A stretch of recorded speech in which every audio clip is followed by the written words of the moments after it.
Shalom. Leo kuna kitu ambacho nataka tujifunze. Biblia inasema hivi, Yoeli ile sura ya 3 mstari wa 10. Biblia inasema kila mdhaifu na ajione iko na nguvu. Mimi sijui unapitia hali gani ambayo iko na kuona uko mdhaifu. Inaweza kuwa ni magonjwa, inaweza kuwa kazi yako haiendi sawa, inaweza kuwa biashara yako haiendi sawa, inaweza kuwa uko unakataliwa, uko mkipindi ya ukataliwa.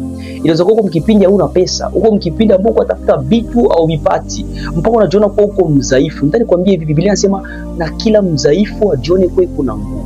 Haleluya. Na namna gani unaweza kufanya juu jione kuwa niko na nguvu kabisa? Sio kujiangalia kwa macho kuwa mimi niko na nguvu, lakini kujisemea kuwa mimi niko na nguvu.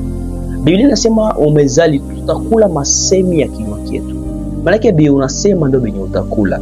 Anza jitamkia mema, anza jitamkia kuweza, anza jitamkia kushinda, anza jitamkia kuendelea, anza jitamkia kuenda mbali, anza jitamkia uponyaji, anza jitamkia pesa, anza jitamkia uzima. Maana Yesu anasema tunaishi ndani ya ushindi. Japokuwa sasa uko mdhaifu, lakini hiyo udhaifu yako haitatuma kazi ambayo Yesu alifanya juu ya maisha yako isionekane.